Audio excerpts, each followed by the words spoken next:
Ágora es un término griego que significa lugar de asamblea o reunión. Tradicionalmente, el ágora era el lugar específicamente designado para que los ciudadanos griegos se reunieran a debatir sobre los diferentes asuntos concernientes al sistema democrático. A partir de este momento, tenemos un Ágora en Luz Radio 102.9 con Gabriel Andrade. Saludos amigos, bienvenidos a Ágora. Hoy me acompaña en la edición y montaje William Velarde, en el control técnico Franklin Palmar. Nuestra productora es Norelba Torres, el director de Luz Radio es Jesús Urbini, quienes habla, Gabriel Andrade, estará en la conducción. Mi Twitter es @gandrade80. Esta noche estaré conversando con el profesor Antonio Piñero.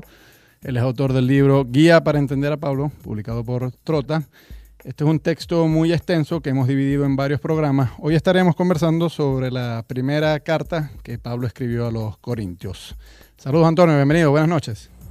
Buenas, ¿qué tal?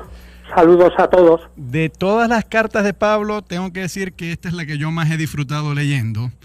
Quizás porque es la menos teológica y la más pintoresca. La ciudad de Corintio tenía fama en la antigüedad de ser muy libertina. Y en la correspondencia de Pablo con la comunidad cristiana de Corintio, pues parece que algo de eso se refleja. Pablo, por ejemplo, habla de un miembro de la comunidad que aparentemente tiene una relación incestuosa con su madrastra. Habla de cristianos que van a burdeles, es una cosa que un lector común nunca se esperaría. Habla de cristianos que cuando celebran la Eucaristía pues son glotones y no esperan que los otros lleguen y empiezan a comer casi como cerdos. Y hablan de cristianos que de repente empiezan a hablar en lenguas, en éxtasis, y Pablo incluso trata de ponerle un poco de freno a ese tipo de cosas. O sea, parece casi como una asamblea pentecostal. Esto es una carta muy, muy pintoresca. ¿Quiénes eran los corintios? Bien, primero quiero decir que estoy de acuerdo contigo, y además hay gente, incluso gente muy técnica y muy subida de tono a la hora de hacer comentarios, que creen que es la carta más interesante de Pablo, la escogen como favorita y dicen que si se perdieran todas las cartas de Pablo y solo quedara una, escogerían esta para que se quedara. Así que me parece muy bien. Bueno, ¿quiénes eran los corintios? Bueno, pues los corintios creemos que en líneas generales es una comunidad de muy pocos miembros, es decir, menos de 50 personas, de una ciudad portuaria, una ciudad muy importante, muy famosa por los vicios y muy famosa también por la religiosidad de la gente, las dos cosas, porque decía que en esa ciudad, se decía, no había tantas casas como templos, las dos cosas, y eran probablemente todos conversos a la fe en Jesús Mesías, procedentes del paganismo. Apenas había judíos, apenas. Bueno, pues entonces esa gente era interesante porque se habían convertido a Pablo, creo yo, un núcleo que eran adeptos de alguna manera a esa religiosidad que nosotros llamamos cultos de misterio. Es decir, sentían la necesidad, entre comillas, de salvar su alma de una manera absolutamente segura, y pensaban que la mejor manera de salvar el alma era teniendo un cierto contacto con la divinidad. Es decir, era gente hasta cierto punto mística y que se creía que eran, digamos, posesores de una naturaleza especial, gracias a la cual Dios le revelaba a ellos la verdadera religión. La habían encontrado en Pablo, mientras que otros no lo tenían. O sea, que era una gente muy interesante, pero muy difícil. Y algunos eran bastante ricos, pero yo creo que la inmensa mayoría eran de clase media o baja, porque hay un momento en que dice Pablo: no hay entre vosotros muchos sabios, ni hay entre vosotros muchos ricos de la tierra. En una palabra, que tenemos aquí, digamos, una carta en la que se puede hacer una cierta sociología como tú has dicho muy bien, del cristianismo primitivo y que es interesante por todos estos aspectos. Claro, y ciertamente, pues aparentemente era una comunidad bastante difícil porque Pablo incluso llega a decir, yo me acerco con ustedes con temor y temblor, o sea, él no estaba muy seguro de cómo iban a ser las relaciones con ellos. Al inicio de la carta se reflejan divisiones en la propia comunidad y Pablo pues trata de afrontarlas, ¿no? Hay un grupo aparentemente que son seguidores de un tal Apolo, hay otro grupo aparentemente seguidores de Pedro y hay otro grupo también aparentemente seguidores de Pablo. ¿Cómo el propio Pablo dirime estas diferencias? Bueno, en primer lugar, es curioso que en un grupo que decíamos que fueran 50 personas más o menos, o sea, que se reunían en una casa particular, es curioso que hubiera tales divisiones. Bien, Pablo no puede admitirlo de ninguna manera, por una razón muy judía y que yo me encargo en el libro de repetirlo una y mil veces. Pablo tiene un sentido judío de grupo. En realidad, para Pablo, quien se salva es el grupo, Israel. Estos son paganos que se injertan en Israel, no lo dice en esta carta, pero lo piensa totalmente, y por lo tanto, si el grupo está dividido, no hay el amor conveniente entre unos y otros, no funciona la ley del Mesías, que es la ley del amor. Por tanto, Pablo lo que hace es atacar en la base la división de los grupos, a saber, si existe un solo Mesías, hay un solo cuerpo, y si existe muchos miembros, esos miembros que son los diversos grupos, no son miembros de diversos cuerpos. Cristo no tiene diversos cuerpos, sino que es uno solo. En una palabra, yo insistiría en que la manera de dirimir la política de apegarse a las doctrinas, probablemente de quien había fundado previamente la comunidad.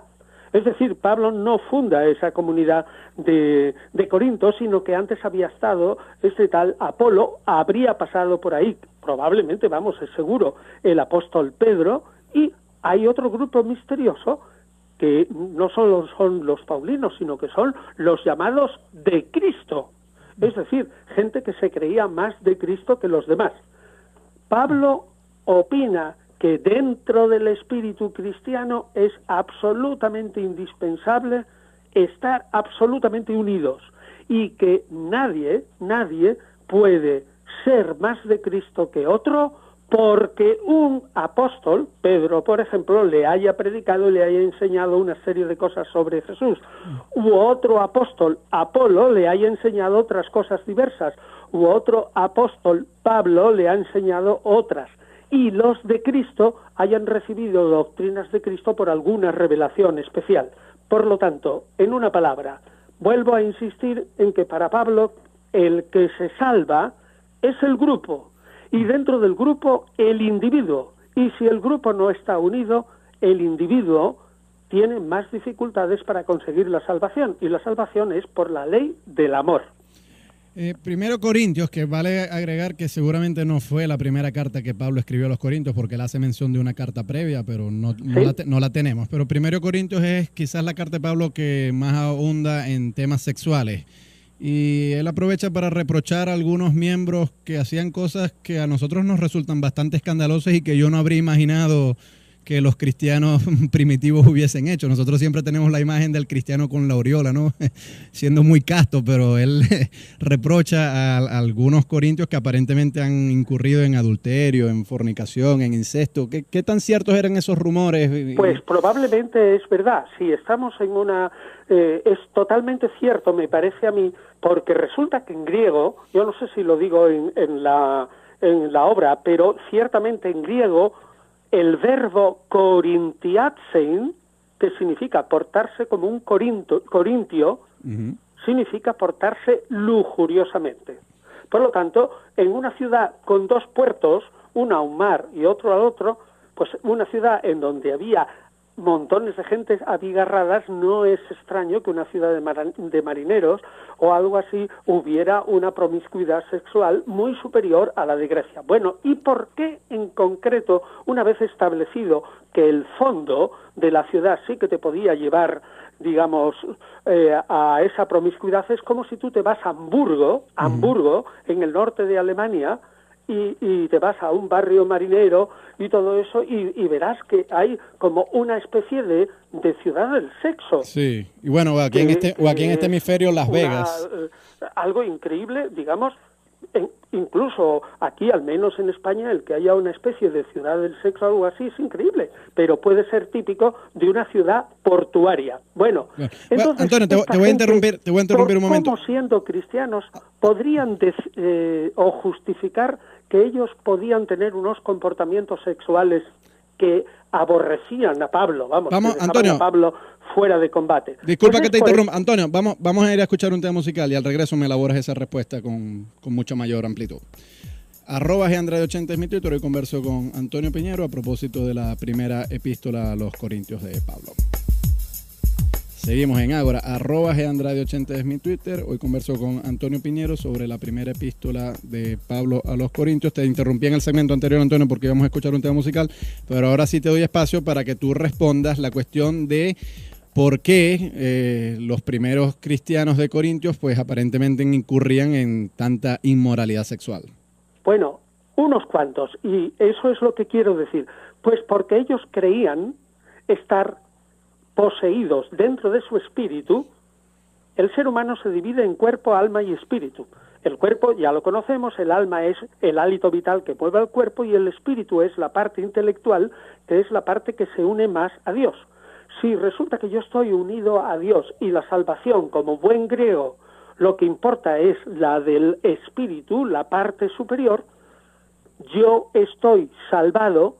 Y como hay una separación nítida entre espíritu y cuerpo, lo que haga yo con el cuerpo no afecta para nada a mi espíritu.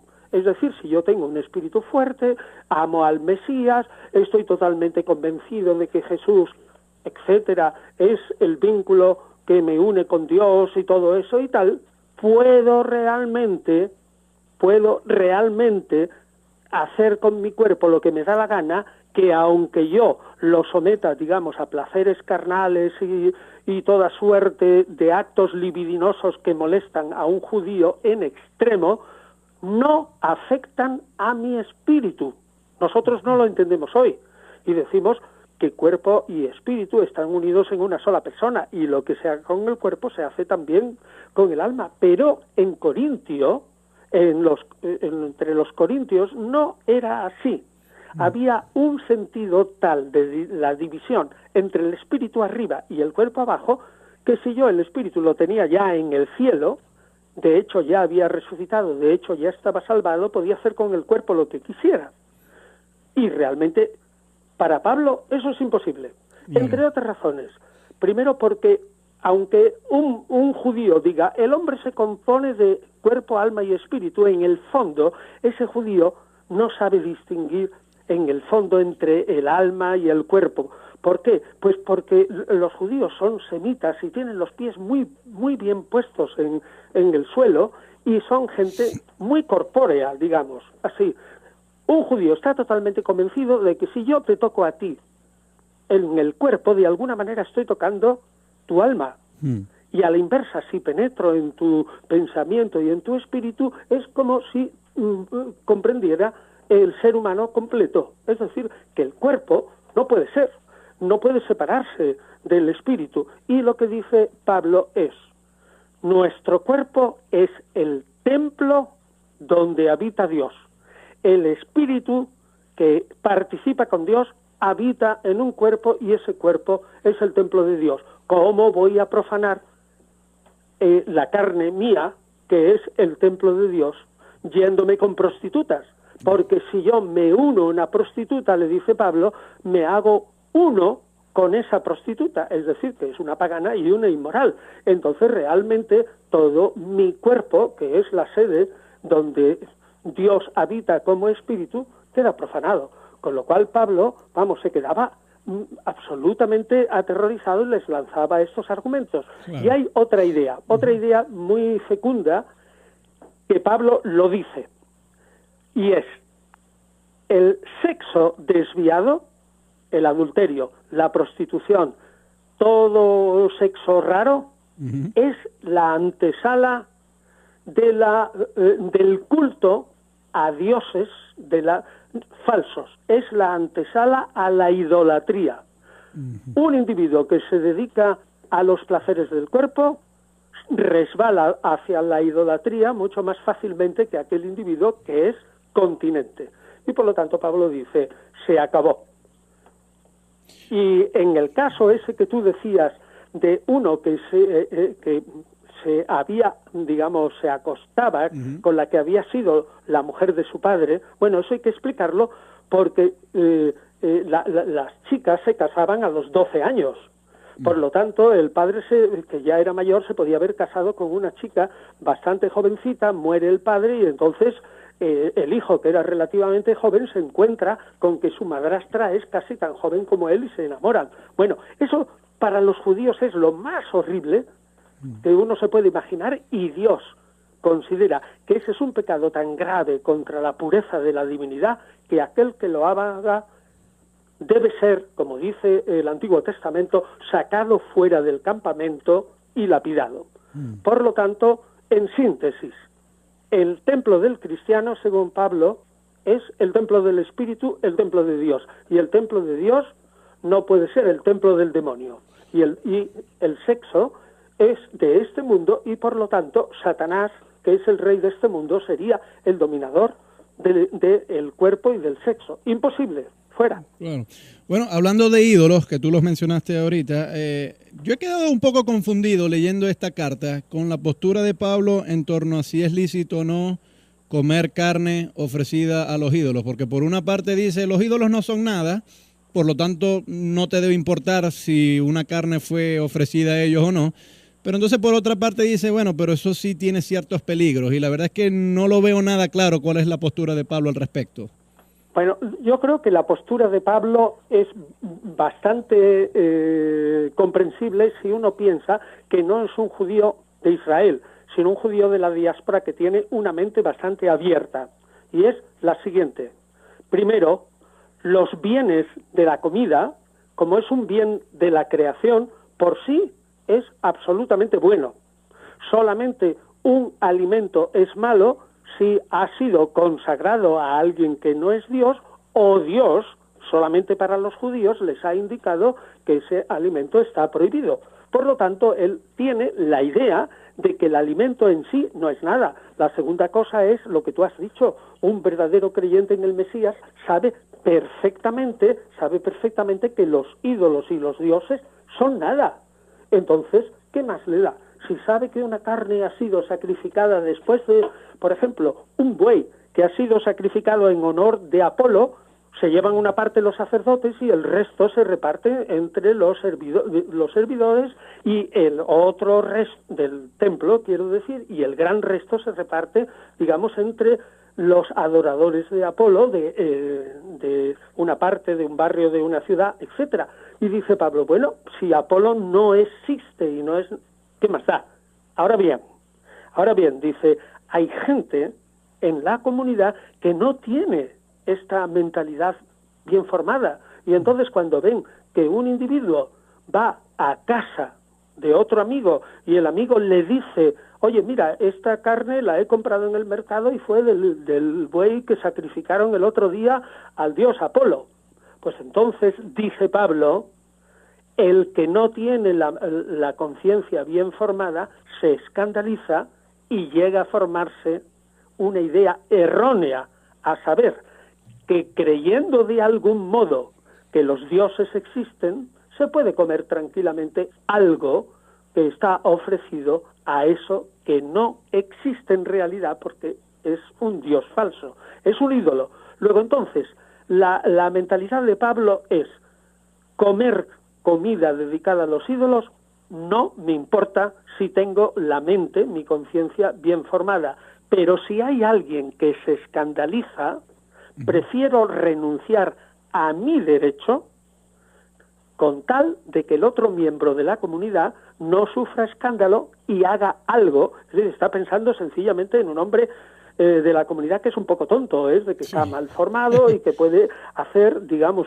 comer comida a los ídolos con una cierta mala conciencia y, sin embargo, dejarse arrastrar por la imagen de aquel que lo come con una conciencia distinta. Claro. Bueno, así que yo creo que la mentalidad de Pablo es relativamente sencilla. Si a Pablo le dicen, oye, te invita este amigo a comer, pues Pablo en principio iría a comer porque todos los alimentos son buenos, pero no iría si el individuo que le invita a comer le dijera, sí, te voy a invitar a comer de este buey ofrecido a tal divinidad, entonces yo no voy, porque si se entera alguien que está mal formado de que he ido a casa de este amigo a comer una chuleta de un buey dedicado a Apolo, pues verá que yo me salto las leyes de Dios a la torera. Es decir, que la manera de comportarse de Pablo es ante todo un respeto por los débiles, que llamaríamos mal formados y hasta cierto punto podríamos decir un tanto tontos de la comunidad. Claro, bueno, vamos a ir a escuchar un tema musical, Antonio, y seguimos en esta conversación sobre la primera carta de Pablo a los Corintios. @GAndrade80 es mi Twitter. Seguimos en Ágora, @GAndrade80 es mi Twitter. Hoy converso con el profesor Antonio Piñero, autor de la guía para entender a Pablo, y el tema que nos ocupa hoy es la primera carta de Pablo a los Corintios. Antonio, en esta carta Pablo también le dedica bastante atención al tema eucarístico. Tú has dicho en muchos otros libros que muy probablemente la institución de la Eucaristía es original de Pablo, no de Jesús. Pero además de eso, y eso lo hemos cubierto muchas veces y si quiere podemos hablar un poquito sobre eso, pero también me llama la atención la denuncia que Pablo hace a los corintios de que alguna gente estaba comiendo pues con muy pocos modales y que incluso se anticipaban y no esperaban a que los otros llegaran a comer todos en comunidad. ¿Por qué los corintios hacían ese tipo de cosas? Bueno, es que en realidad hay que tener en cuenta que la Eucaristía no era nada más que el final después de un banquete corriente. En el fondo era así.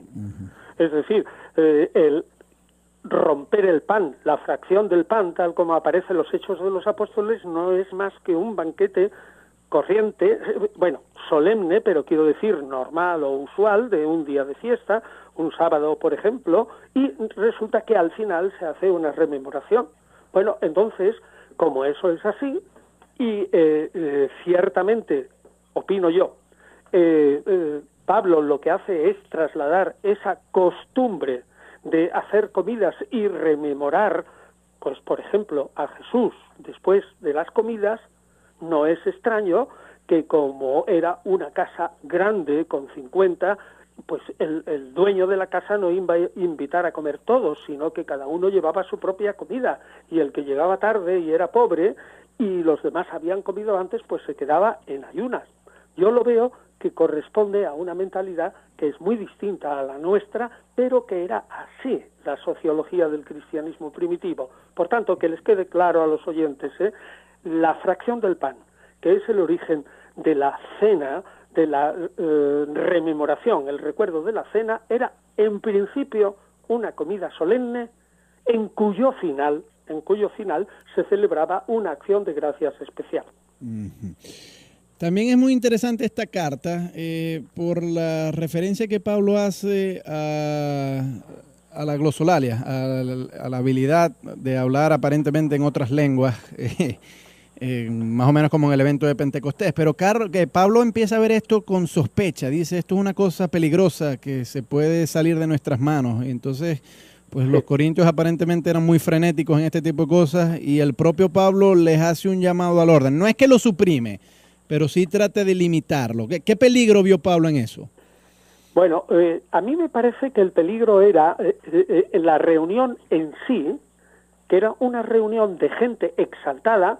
Nos tenemos que imaginar que los hemos visto en algunas películas o los vemos por unas reuniones, sobre todo de protestantes fundamentalistas, que se sienten absolutamente exaltados. Es como si hubiera una suerte de frenesí colectivo, con lo cual realmente se salen de este mundo y caen en una situación de éxtasis donde hay gritos, lamentos, confesiones de los pecados, gente que se tira en el suelo, otros que se flagelan, algo parecido así.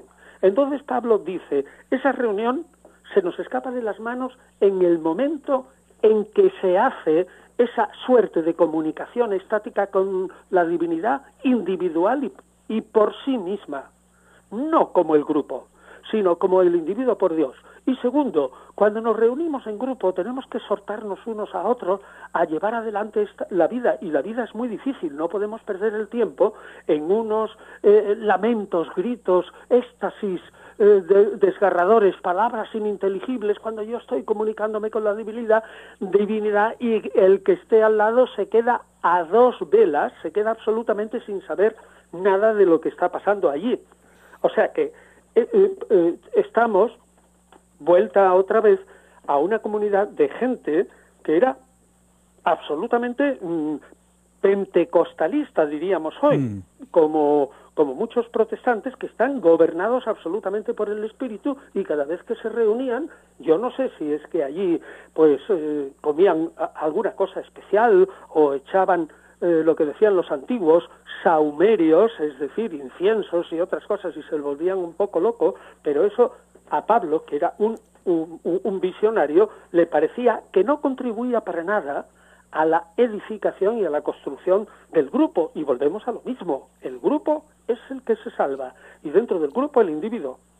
Sí, pero si yo hubiese seguido Corintio, Antonio, yo le hubiese dicho a Pablo, Pablo, tú también tuviste tus visiones, porque yo no puedo tener las mías. Y si los, pues sí, a la verdad, Pablo diría, bueno, yo tuve mis visiones, pero luego las transformo en una exhortación a las demás.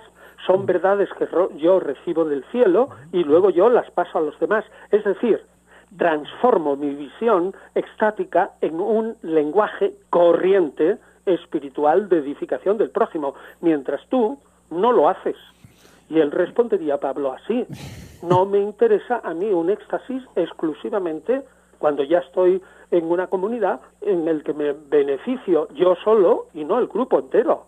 Además, Pablo tenía que hacer relativamente propaganda del grupo cristiano para conseguir nuevos cristianos de fuera, es decir, que vieran que eran reuniones razonables, admirables, donde se exaltaba la piedad, y él decía a Pablo, oye, si ahora entra uno y nos ve aquí hablando, gritando en éxtasis, otro tirado por los suelos, dirá, esta gente está borracha, está ebria, claro, esta gente está loca. Eso no le convenía a Pablo, por propaganda, claro, propaganda del grupo. O sea, porque era una reunión absolutamente exaltada, y aunque es verdad que existían otras reuniones exaltadas, Pablo no quería dar esa impresión.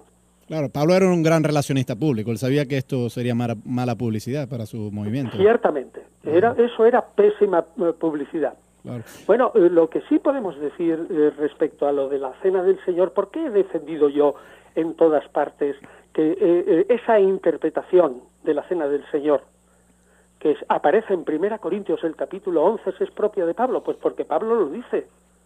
Yo he recibido del Señor directamente la interpretación de esa cena. Pablo no funda la rememoración, el recuerdo de la última cena de Jesús. No, se supone que la última cena existió históricamente, y eso lo admitimos más o menos los investigadores. Otra cosa es cómo se ejecuta, se actúa y cómo se recuerda al Señor. Y lo que dice Pablo es que ese recuerdo, ese sentido profundo de cómo hay que hacer las cosas, no se lo ha inventado él, sino que Dios se lo ha revelado. Pues bien, esa manera que Dios le ha revelado es un acto de comunión mística del ser humano por medio de comidas, la ingestión de comidas corrientes, pan, vino y otros alimentos, con la divinidad. Eso no entra en la cabeza de ningún judío corriente del siglo I. Eso, con ese tono material de decir esto es una nueva alianza ofrecida por los pecados y todo esto y tal, es imposible que lo hubiera fundado un Jesús, un Jueves Santo, que el domingo pasado había entrado como un rey mesiánico totalmente judío. ¿Por qué? porque tal como lo interpreta Pablo y tal como lo interpretan los seguidores de Pablo, por ejemplo, ya en el Evangelio de Marcos o en el de Mateo o en el de Lucas, resulta que es como un acto sacramental por el cual se une a la divinidad y se perdonan hasta cierto punto los pecados por medio de ese acto. Entonces, si lo llevas al extremo, significaría que Jesús habría hecho una última cena que excluía, es decir, que se hacía a sí mismo como su sangre expiatoria del pecado de todos, tal como dice el Evangelio de Mateo, de tal manera que la función del Templo de Jerusalén era inútil.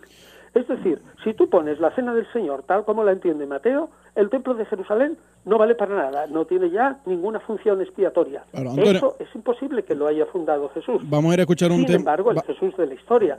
Sin embargo, sí es posible que Pablo, a unos individuos que vienen en Corinto, que son muy espirituales, que se creen, como decimos esto, como hemos hablado, ¿no?, totalmente en contacto de la divinidad, que les diga implícitamente, mira, vosotros no podéis participar de los actos de expiación del templo, ni falta que os hace, porque vosotros sois paganos creyentes en el Mesías, no sois judíos creyentes en el Mesías. Los judíos que vayan al templo si quieren, aun creyendo en el Mesías, pero tú tienes otra manera de unirte, y esa manera de unirte es rememorar la Cena del Señor, tal como a mí me ha dicho en una visión Jesús que puede hacerse. Bueno, es decir, yo tengo vamos a ir a escuchar, Antonio, disculpa, no probarlo, disculpa que te interrumpa, no Antonio. En vano aparece esta interpretación de la Eucaristía tan mística, tan profunda, de tanta unión con la divinidad por medio de la ingestión de pan y vino que simbolizan a la humanidad, que aparezca, digo, en la primera carta a los Corintios, donde los individuos de la comunidad estaban, digamos, eran, yo diría modestamente, bueno, pues que eran estáticos, un poco locos, ¿no? Fantasiosos. Vamos a hacer una pausa un momento, Antonio. Modernamente les diríamos que eso, pentecostalistas absolutamente exagerados y un tanto, no sé, fuera de sí. Antonio, disculpa que te interrumpa un momento. Vamos a ir a hacer una pausa y ya regresamos. @Gandradio80 es mi Twitter. Seguimos en Ágora, @Gandradio80 es mi Twitter. Hoy converso con Antonio Piñero a propósito de la primera epístola a los Corintios de Pablo. Son muchos los temas que Pablo toca en esta epístola. Antonio nos ha venido aclarando muchos de ellos. El tema de la resurrección también aparece prominentemente en esta carta, Antonio, porque sí, es verdaderamente tremendo. Es verdaderamente tremendo porque dedica al tema de la resurrección todo el capítulo 15. Correcto. Aparentemente algunos corintios estaban negando que Jesús resucitara. Y... No propiamente que no hubiera resucitado, sino que ellos, como creyentes en la fe en Jesús, ya habían resucitado. Es decir, propiamente esa resurrección para el futuro era innecesaria. Claro. Porque lo importante, tengamos en cuenta que estamos entre griegos, que desprecian un poco la materia y el cuerpo. No en vano son dignos sucesores de Platón, de la filosofía platónica, que el cuerpo es como la cárcel del alma, y lo que importa es el alma y el espíritu que se eleva a la divinidad. Si yo ya estoy con el espíritu unido a la divinidad, en realidad ya he resucitado. Luego la resurrección corporal es innecesaria. Eso es lo que decían. No es que la negaran en sí, sino que ya había tenido lugar, y que cuando se murieran, como ya habían resucitado, simplemente el cuerpo se iría a la porra, y ellos, pues con su espíritu se unirían en el paraíso celeste a Dios. Y dice Pablo, ni hablar. Eso es mentira. El ser humano ha sido creado por Dios en cuerpo y alma. Y por lo tanto una resurrección solo del espíritu o del alma entendida como espíritu, eso es una tontería. Tiene que resucitar también el cuerpo. Mas por otra parte, dice Pablo, yo comprendo que el cuerpo es material. Tenéis razón, hay una gran diferencia entre la materia y el espíritu. Pero, ojo, que Dios me ha revelado a mí un misterio, y así Él lo dice. El cuerpo no permanecerá tal cual en la resurrección, sino que el cuerpo se espiritualiza, porque Él ya había dicho que la carne y la sangre, es decir, todo lo material, no heredarán el reino de Dios, es decir, no heredarán el paraíso y el cielo. Así que la enseñanza del capítulo 15, entre otras, es esta.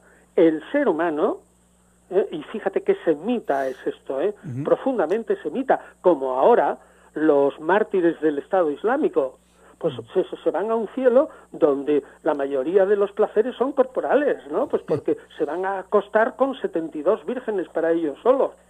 Bueno, Pablo sublima todo esto, pero no deja de perder ese sentido profundamente semita de que el hombre es cuerpo también. Ahora bien, un cuerpo espiritualizado y la unión a la divinidad se hará en la resurrección en el futuro, no solamente del espíritu, que en realidad no tiene que sufrir hasta cierto punto ese traspaso de la carne al espíritu, no, es el cuerpo entero el que en sí se transforma, se hace espiritual y unido al espíritu se une a Dios. Es decir, presenta una imagen de la resurrección para los griegos un tanto ininteligible, pero para un semita perfectamente inteligible, porque une el aspecto semita, es decir, bien apegados a la tierra, el ser humano es cuerpo, sin duda alguna, y el aspecto griego, lo importante es el alma, y el alma en sí es inmortal. Y Pablo une las dos, y toda la pelea es decirle, ojo, eso que decís de que la resurrección ha tenido lugar es mentira, la resurrección es en el futuro, y la resurrección será propiamente de vuestro cuerpo, porque vuestro espíritu, ciertamente, nunca muere. Y en realidad no hay resurrección del espíritu. Una vez que el espíritu ha sido creado, pues el espíritu nunca muere, pero el cuerpo sí. Luego, la resurrección es resurrección de los cuerpos que se espiritualizan. Bueno, esto fastidió a los griegos bastante y les costó muchísimo entenderlo.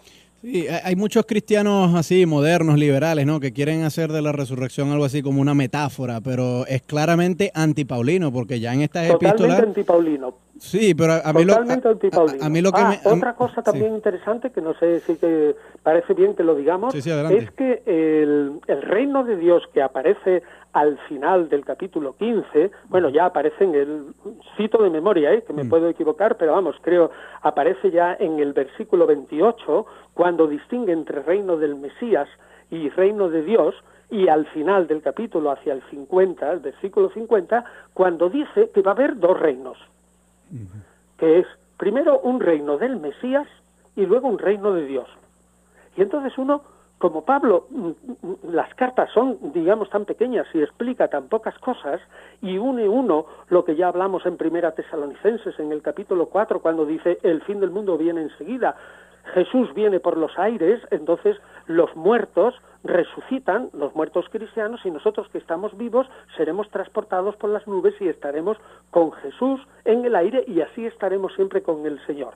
Entonces, ese reino del Mesías es el momento en que se reúnen las almas y los cuerpos de los justos cristianos y van con Jesús al juicio final.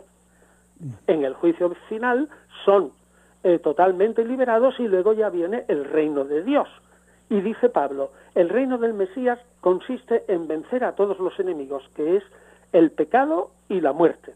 Es decir, vence el pecado, se acabó ya todo el pecado, y vence la muerte, porque el mundo se acaba y el reino con el que nos vamos, que es con el reino del Mesías, se transforma en reino de Dios, porque cuando se haya ya pasado el juicio, el Mesías se presenta, que es Jesús, se presenta delante de Dios y le dice, aquí están todos los redimidos, en alma y cuerpo. Y entonces Dios es uno sobre todos. Y entonces reinará Dios sobre todas las cosas, donde se ve claramente que el Mesías, Jesús, aunque sea divino, ocupa un lugar secundario. Hay un Dios Padre que manda más, que es el Rey, que está arriba, y el Mesías está abajo, que es de alguna manera divino, pero inferior. Ojo, esto no lo podemos comprender con el cristianismo de hoy, pero es la mente de Pablo, y eso es lo que tenemos nosotros que entender, lo que pensaba Pablo. Pues bien, la última cosa que quiero decir que es muy importante, esta concepción del reino de Dios tan inmaterial, con el Mesías por las nubes, juicio final y luego el paraíso, no tiene que ver absolutamente nada con la concepción del reino de Dios de Jesús de Nazaret, porque Jesús de Nazaret, según creo, ya digo que los evangelios lo ponen un tanto oscuro, pero me parece que hay un cierto consenso entre los investigadores. El reino de Dios, según Jesús, primero es en la tierra, y es un reino semita también. Bueno. Un banquete lleno de bienes espirituales, pero también lleno de bienes materiales. Y luego, cuando se acaba ese reino material, que según el Apocalipsis son 1000 años, entonces ya viene la nueva Jerusalén, el nuevo cielo, la nueva tierra, etcétera. Entonces ya viene el paraíso celeste. Pablo no. Pablo ha cambiado radicalmente el concepto de reino de Dios, de Jesús de Nazaret, que tenía esa primera parte en la tierra, y lo ha transformado en un reino de Dios absolutamente celeste. Con lo cual, nosotros ahora podemos comprender por qué la religión cristiana, que sigue en líneas generales a Pablo, no se habla en los sermones y en ningún sitio no se habla nunca de un reino de Dios aquí en la tierra, sino que dice, bueno, pues al final pues se acaba el mundo, viene el juicio final y vamos directos al paraíso los buenos y al infierno los malos. Claro. Es decir, la doctrina cristiana ha seguido el camino de Pablo, ha prescindido del primer reino de Dios en la tierra y se ha fijado solamente en la segunda fase del reino de Dios, que es puramente espiritual. Eso es todo, influjo en concreto de Pablo, y tal como aparece en el capítulo 15 de Corintios y en el capítulo 4 de Primera Tesalonicenses, que son, digamos, dos piezas fuertes donde habla del mundo futuro. Claro. Oye, Antonio, se nos acabó el tiempo. Muy agradecido por haber recibido esta llamada sobre Primero Corintios, que yo creo que es una de las cartas que quizás le debiésemos haber dedicado más de un programa, porque quedaron algunos temas por fuera, pero yo creo que hemos cubierto lo esencial. Te vuelvo a llamar para que sigamos hablando sobre Guía para Entender a Pablo. Saludos a todos y un abrazo fuerte a todos. Claro que sí. Gracias a William Velarde, que estuvo en la edición y montaje, Franklin Palmar en el control técnico, Norelba Torres es la productora de este espacio, Jesús Urbina es el director de Luz Radio, y quien les habla, Gabriel Andrade, estuvo en la conducción. Mi Twitter es @gandrade80.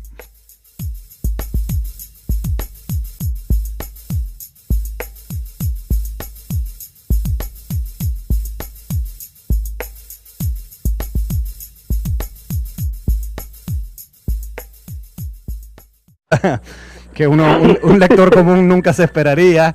Habla de cristianos que cuando celebran la Eucaristía pues son glotones y no esperan que los otros lleguen y empiezan a comer casi como cerdos. Y hablan de cristianos que de repente empiezan a hablar en lenguas, en éxtasis, y Pablo incluso trata de ponerle un poco de freno a ese tipo de cosas. O sea, parece casi como una asamblea pentecostal. Esto es una carta muy, muy pintoresca. ¿Quiénes eran los corintios? Bien, primero quiero decir que estoy de acuerdo contigo, y además hay gente, incluso gente muy técnica y muy subida de tono a la hora de hacer comentarios, que creen que es la carta más interesante de Pablo, la escogen como favorita y dicen que si se perdieran todas las cartas de Pablo y solo quedara una, escogerían esta para que se quedara. Así que me parece muy bien. Bueno, ¿quiénes eran los corintios? Bueno, pues los corintios creemos que en líneas generales es una comunidad de muy pocos miembros, es decir, menos de 50 personas, de una ciudad portuaria, una ciudad muy importante, muy famosa por los vicios y muy famosa también por la religiosidad de la gente, las dos cosas, porque decía que en esa ciudad, se decía, no había tantas casas como templos, las dos cosas, y eran probablemente todos conversos a la fe en Jesús Mesías, procedentes del paganismo. Apenas había judíos, apenas. Bueno, pues entonces esa gente era interesante porque se habían convertido a Pablo, creo yo, un núcleo que eran adeptos de alguna manera a esa religiosidad que nosotros llamamos cultos de misterio. Es decir, sentían la necesidad, entre comillas, de salvar su alma de una manera absolutamente segura. Y pensaban que la mejor manera de salvar el alma era teniendo un cierto contacto con la divinidad. Es decir, era gente hasta cierto punto mística y que se creía que eran, digamos, posesores de una de una naturaleza especial gracias a la cual Dios le revelaba a ellos la verdadera religión, la habían encontrado en Pablo, mientras que otros no lo tenían. O sea, que era una gente muy interesante, pero muy difícil. Y algunos eran bastante ricos, pero yo creo que la inmensa mayoría eran de clase media o baja, porque hay un momento en que dice Pablo, no hay entre vosotros muchos sabios, ni hay entre vosotros muchos ricos de la tierra. En una palabra, que tenemos aquí, digamos, una carta en la que se puede hacer una cierta sociología, como tú has dicho muy bien, del cristianismo primitivo, y que es interesante por todos estos aspectos. Claro, y ciertamente, pues aparentemente era una comunidad bastante difícil, porque Pablo incluso llega a decir, yo me acerco con ustedes con temor y temblor, o sea, él no estaba muy seguro de cómo iban a ser las relaciones con ellos. Al inicio de la carta se reflejan divisiones en la propia comunidad, y Pablo pues trata de afrontarlas, ¿no? Hay un grupo aparentemente que son seguidores de un tal Apolo, hay otro grupo aparentemente seguidores de Pedro y hay otro grupo también aparentemente seguidores de Pablo. ¿Cómo el propio Pablo dirime estas diferencias? Bueno, en primer lugar, es curioso que en un grupo que decíamos que fueran 50 personas más o menos, o sea, que se reunían en una casa particular, es curioso que hubiera tales divisiones. Bien, Pablo no puede admitirlo de ninguna manera, por una razón muy judía, y que yo me encargo en el libro de repetirlo 1 y 1000 veces. Pablo tiene un sentido judío de grupo. En realidad, para Pablo, quien se salva es el grupo, Israel. Estos son paganos que se injertan en Israel, no lo dice en esta carta, pero lo piensa totalmente, y por lo tanto, si el grupo está dividido, no hay el amor conveniente entre unos y otros, no funciona la ley del Mesías, que es la ley del amor. Por tanto, Pablo lo que hace es atacar en la base la división de los grupos, a saber, si existe un solo Mesías, hay un solo cuerpo, y si existe muchos miembros. Ágora es un término griego que significa lugar de asamblea o reunión. Tradicionalmente, el ágora era el lugar específicamente designado para que los ciudadanos griegos se reunieran a debatir sobre los diferentes asuntos concernientes al sistema democrático. A partir de este momento, tenemos un ágora en Luz Radio 102.9 con Gabriel Andrade. Saludos amigos, bienvenidos a Ágora. Hoy me acompaña en la edición y montaje William Velarde, en el control técnico Franklin Palmar, nuestra productora es Norelba Torres, el director de Luz Radio es Jesús Urbini, quienes habla, Gabriel Andrade, estará en la conducción. Mi Twitter es @gandrade80. Esta noche estaré conversando con el profesor Antonio Piñero. Él es autor del libro Guía para entender a Pablo, publicado por Trota. Este es un texto muy extenso que hemos dividido en varios programas. Hoy estaremos conversando sobre la primera carta que Pablo escribió a los Corintios. Saludos Antonio, bienvenido, buenas noches. Buenas, ¿qué tal? Saludos a todos. De todas las cartas de Pablo, tengo que decir que esta es la que yo más he disfrutado leyendo. Quizás porque es la menos teológica y la más pintoresca. La ciudad de Corintio tenía fama en la antigüedad de ser muy libertina. Y en la correspondencia de Pablo con la comunidad cristiana de Corintio, pues parece que algo de eso se refleja. Pablo, por ejemplo, habla de un miembro de la comunidad que aparentemente tiene una relación incestuosa con su madrastra. Habla de cristianos que van a burdeles. Es una cosa. Esos miembros que son los diversos grupos, no son miembros de diversos cuerpos. Cristo no tiene diversos cuerpos, sino que es uno solo. En una palabra, yo insistiría en que la manera de dirimir la política de apegarse a las doctrinas, probablemente de quien había fundado previamente la comunidad, es decir, Pablo no funda esa comunidad de Corinto, sino que antes había estado este tal Apolo, habría pasado por ahí, probablemente, vamos, es seguro, el apóstol Pedro, y hay otro grupo misterioso que no solo son los paulinos, sino que son los llamados de Cristo, es decir, gente que se creía más de Cristo que los demás. Pablo opina que dentro del espíritu cristiano es absolutamente indispensable estar absolutamente unidos y que nadie puede ser más de Cristo que otro porque un apóstol, Pedro por ejemplo, le haya predicado y le haya enseñado una serie de cosas sobre Jesús, u otro apóstol, Apolo, le haya enseñado otras cosas diversas, u otro apóstol, Pablo, le ha enseñado otras, y los de Cristo hayan recibido doctrinas de Cristo por alguna revelación especial. Por lo tanto, en una palabra, vuelvo a insistir en que para Pablo el que se salva es el grupo, y dentro del grupo el individuo, y si el grupo no está unido, el individuo